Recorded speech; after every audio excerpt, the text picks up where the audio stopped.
you have to speak to the needs of everyone.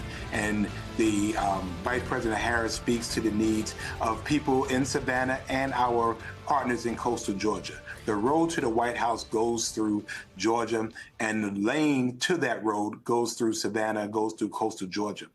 We know that she's been engaged heavily in rural hospitals, which is important to our neighbors in and around us. Certainly the farmers, helping them, $3.1 billion to invest in farmers across rural Georgia. She speaks to the issues that are important to us, and we're just excited that she's coming. Hi again, everyone. I'm Jen Psaki in for Nicole Wallace. It's 5 o'clock in New York. And in southern Georgia, where both members of the Democratic presidential ticket are out on the campaign trail together for the first time since officially becoming the party's nominees last week. You can see there some footage from the bus tour and the new bus there. They made a statement today with the location of their two-bus tour. In back of them, the Peach State is back in play. Now, as NBC News reports, Joe Biden won Georgia by fewer than 12,000 votes over Trump in 2020. That's a close race. But he did become the first Democrat to carry the longtime GOP stronghold in nearly 3 decades. Now it's up to Harris to prove whether that was a fluke or whether Democrats can keep it in the blue column at the highest level. That means campaigning in Atlanta and running up the totals. It also means campaigning in areas that haven't always gotten attention from Democrats running for president, cutting into Republican margins in areas that have historically gone red. Harris is taking a page from the Senator Raphael Warnock playbook, who won Georgia in the 2020 election and again in 2022. The senator telling reporters just last week at the DNC, quote, "We built an architecture to win. I think we can put Georgia in the Harris-Walz column. I'm not going to pretend that that will be an easy thing to do. But can we do it? I absolutely believe that we can." And reporting in the Atlanta Journal-Constitution suggests that a number of local elected officials also believe that this is the way to win. Democratic State Senator Derek Mallow of Savannah called the bus tour monumental. Former State Representative Calvin Smear of Columbus called it a big deal. And Melissa Klink, a veteran liberal activist in the exurbs, declared herself overjoyed. Winning Georgia means understanding Georgia is much larger than just Atlanta, she said. It includes our rural areas as well as our larger cities outside the perimeter who are anxious for attention. Now, later this hour, Harris and Walz will make another campaign stop, and tomorrow they will continue their tour, tape their first sit-down interview, and Harris will hold a solo rally in Savannah. For his part, the Trump team is not discounting Georgia either. Trump wanted to win there so badly last time. Remember, he got indicted over his efforts to overturn the results of the state. And it still gets under his skin whenever he's in Georgia, it seems. There's only 70 days to go. We will soon see if the road to the White House in 2024 for the Harris-Walz team runs through Georgia. But this is all a big start for that.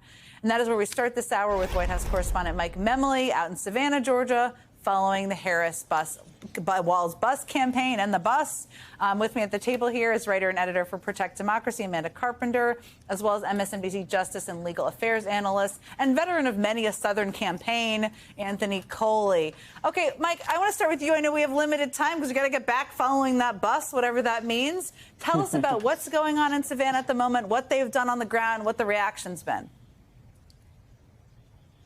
Well, Jen, we saw as soon as Vice President Harris stepped off Air Force Two, we see a bit of the coalition work that's underway here in southern Georgia.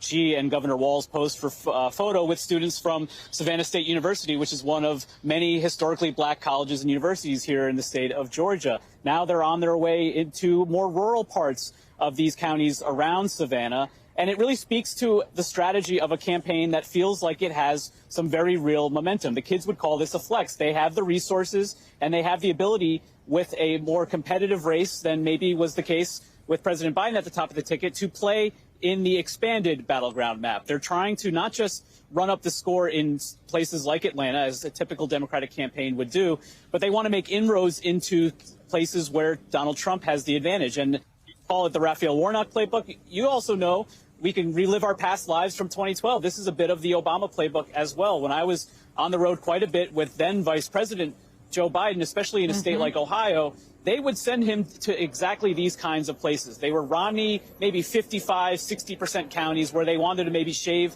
a percentage point, 2, 3, even 4 off his margins in those counties, and then have President Obama hit places like Columbus, like Cleveland, like Cincinnati to drive turnout among the base. all of that adds up to maybe a narrow victory, but a victory. And Ohio was the state that put President Obama over the line to win re-election. So that's what we're seeing here, where President Biden and his campaign had sort of been really shrinking the map to focus on defense, playing in those blue wall states, Wisconsin, Michigan, Pennsylvania. We see them making an intentional statement with this trip, coming out of the convention, a very successful convention in their view, to put the Trump campaign on notice that they're not just winning the states that they need to win the election, but to maybe expand that to have a big victory on November 5th.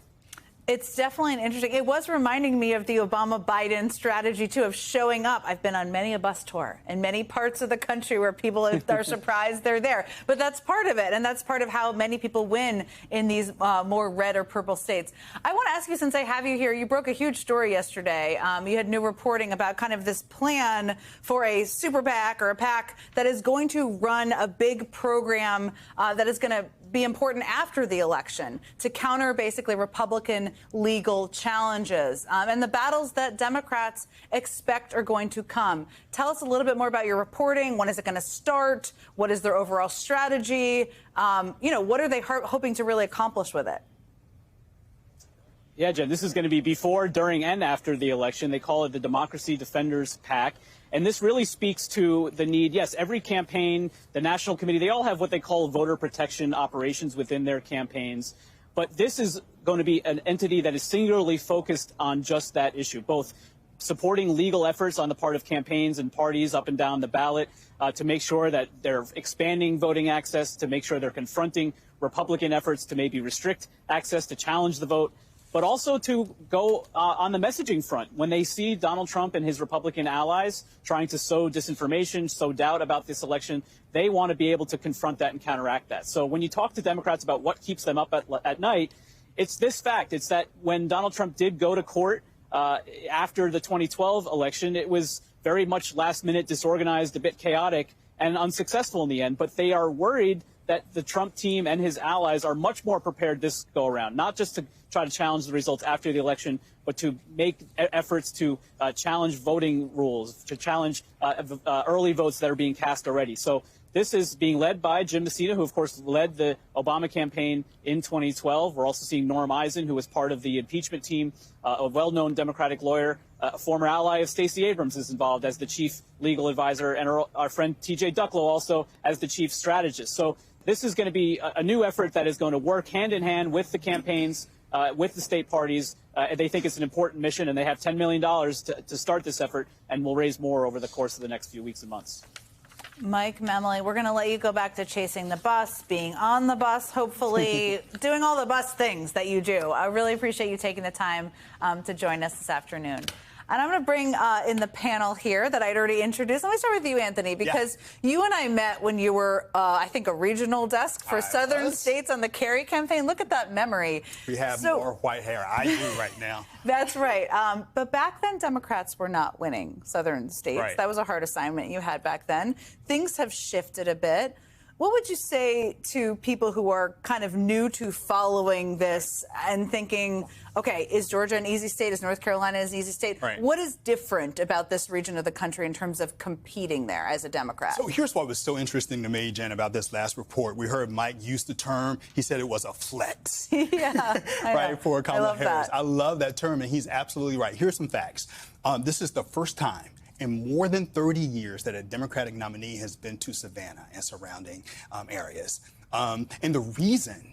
It's so surprising because it's Warnock's hometown. It is. Yeah. It is. But that, gives credence to the fact that Democrats have not always played in rural areas, in these one-stoplight towns where faith and family and football, some people would put football in front of family depending on the SEC playoff game, but where those things reign supreme. The reason that it is competitive right now is because women, in particular black women like LaToya Brown, like Stacey Abrams, invested the time.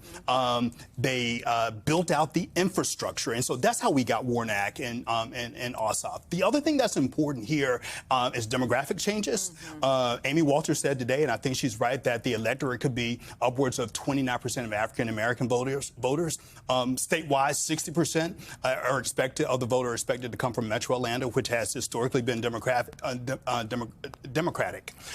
other thing I will say here, finally, is that we were talking about this a little earlier, is the transformational impact of good public policy. I work for Ted Kennedy, who he would say all the time, smart policy makes for smart politics. And this infrastructure law, we heard the mayor talk about it, $3.1 billion going to rural farmers throughout Georgia, $10 billion overall, including roads, bridges. But I read one story today, Jen, because I'm a regional press guy. I went back, I wanted to hear what AJC, local. still reading the AJC. Savannah Morning News. Okay, good. Which told us wasn't the Savannah Morning News, Anthony? So, historic African-American community, right?